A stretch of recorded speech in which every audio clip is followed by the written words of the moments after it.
Well, Omega's gone and issued a new version, Generation 4 of the Planet Ocean. Gen 1 came out way back in 2005, which makes this the 20th anniversary. Gen 3 came out, I believe, in about 2014, which means it's been 11 years since this collection has got much of an update. All of that means the time was ripe not only for Omega to update the watch, but to perhaps really have a play. And have a play they did. It has certainly caused a ruckus in the internet space. And who am I as a watch YouTuber to let this opportunity for clickbait go by? Let's have a talk about what I think of this watch after the intro.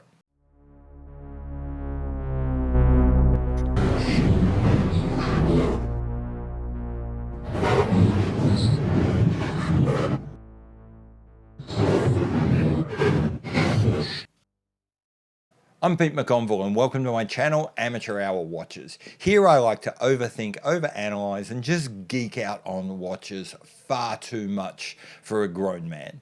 But if that sounds like your jam as well, stick around and we'll have some time together. What I want to do today is give my hot take on the new Generation 4 Omega Planet Ocean. Okay, so with the intro blather open, let's dive into what have we got with the new Omega Planet Ocean. Essentially what we've got here is a remix of classic Omega Seamaster ideas, but viewed through the lens of the 2020s. From around about 2020, the vibe has shifted into the more postmodern contemporary of the very end of the 60s and through the 1970s. Unless you're turning into a complete blob, curves are out, edges are in. Everything is a bit more, well, just kind of more. The shine is shinier, the blocks are blockier, the straight is straighter, you get the picture. So if that's the context, if that's the vibe within which this new watch is intended, what exactly have we got? Well, basically what we've got is a Gen 3 Planet Ocean, which in turn draws heavily from the original Seamaster 300, the CK2913, but then filtered through the baby Ploprof, the 1660251, which really starts to mess with a postmodern case shape. We then throw in even more of this aggressive brutalism coming from the Ploprof, who also donates a bezel and a lot of ideas about how the bezel is going to be shaped. We then take that mix and give it a whole bunch of more recent Planet Ocean Ultra Deep, which again gives us a lot more of this bezel action, big, beefy, blingy bezel. It gives us a new movement, and very importantly, it gives us some case construction technology, which means we don't need the helium escape valve anymore. Throw in there some pinches of Seamaster electronics, some bits of cosmic, and before you know it, you've got this new kind of overall vibe, which also is contributed to by taking classic 1970s accessories like the flat link bracelet. So that, dear listener, is basically what you've got now with the Gen 4. This Gen 4, though, has been really kind of controversial, and there's a lot of chatter around a couple of topics, which I'll address now. So I want to talk about copying, pricing, sizing, lugs, and that missing helium escape valve. Okay, so let's start with the idea of copying.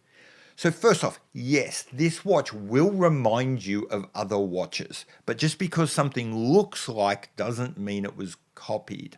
Yes, there will be elements of, say, Zenith Extreme Diver. There will be elements of, say, Grand Seiko Tentograph. Of course there are, and that's because all watch makers are picking up on this vibe shift that's going on. Think of it this way.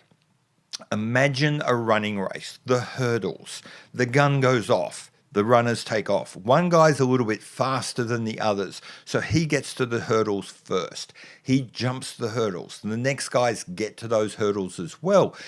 When they jump over those hurdles, they're not copying the guy in front of them. They're just making sure that they don't crunch their nuts on that big wooden bar.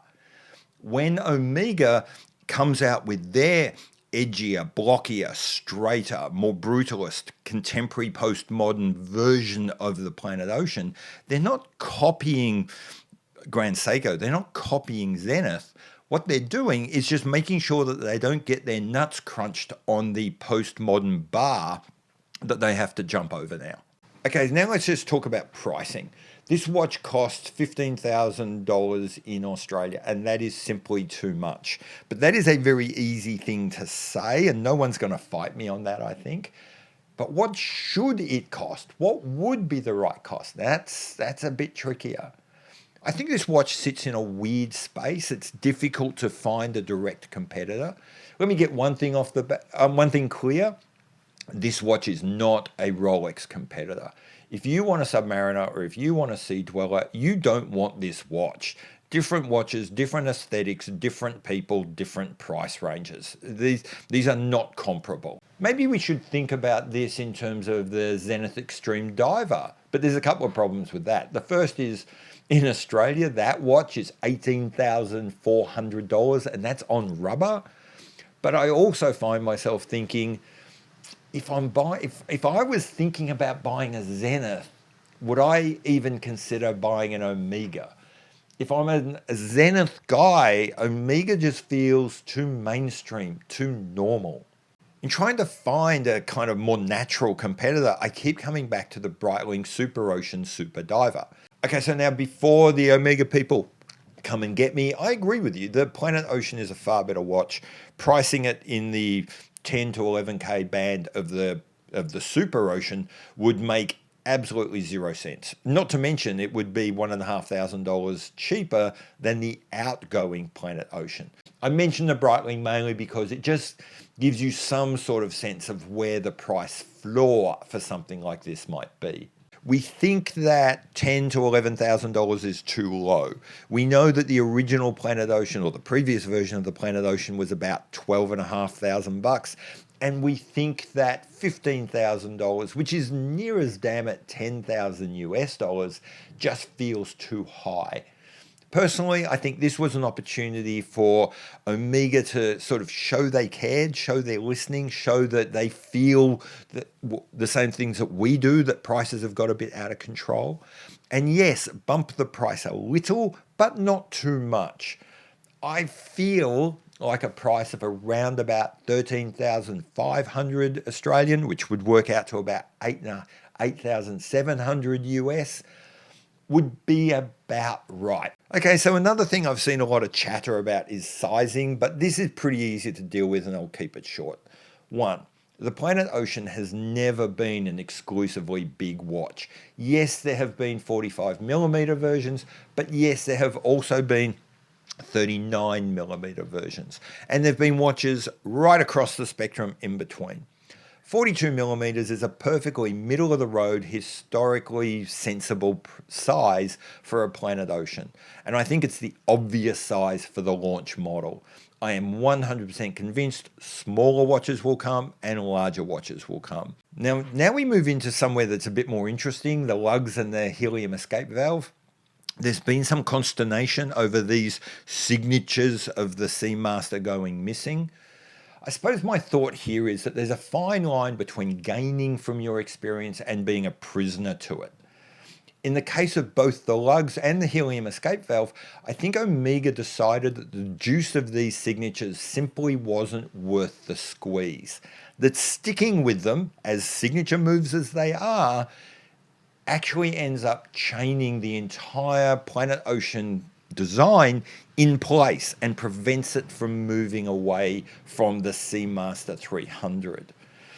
Personally, I agree here with Omega. I think moving the Planet Ocean away from the Seamaster design tropes, giving it its own identity and allowing it to develop on it in its own more interesting way is really smart.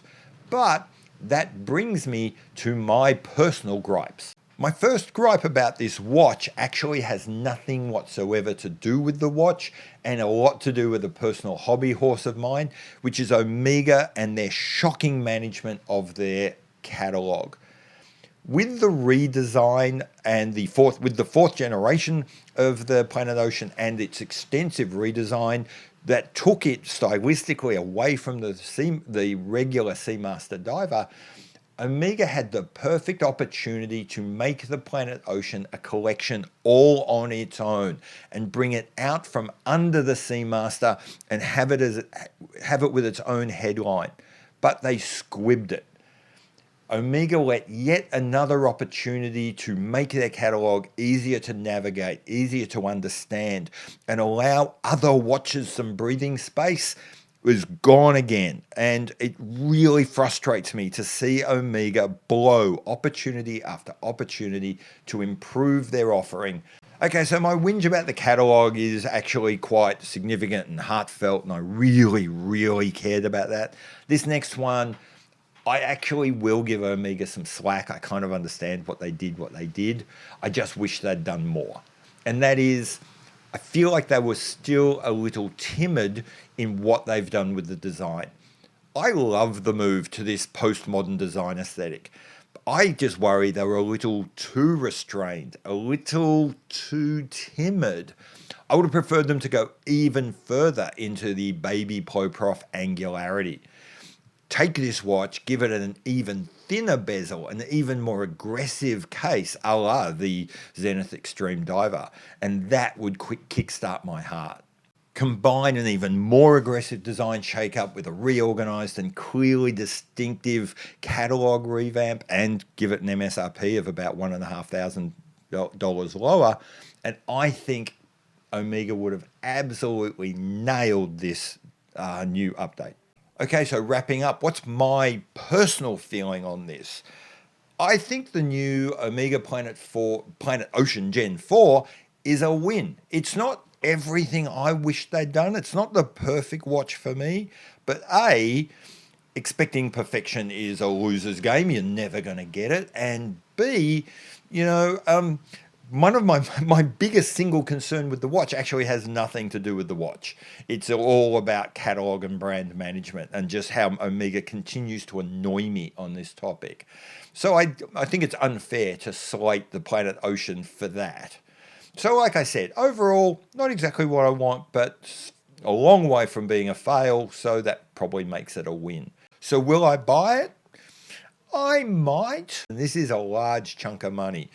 So I'd be looking at this or potentially 2 or even 3 other watches. And I'm not sure I like it that much. So yeah, make of that what you will. I'd love to know what you guys feel. Do you think I've missed the boat? Do you think Omega should never separate the Planet Ocean from the Seamaster? Do you think that separating these lines is a mistake? Do you think that going after whatever? I could go on forever. You tell me what you think about this release in the comments below, and we'll have a chat about it. I've been Pete McConville. This has been my channel. This is what I do. If you enjoy this, stick around, like, subscribe. If you don't enjoy it, like, subscribe, and hate watch me. I still get the views. I still love the engagement. I don't care. Anyway, I'll see you guys later. Bye.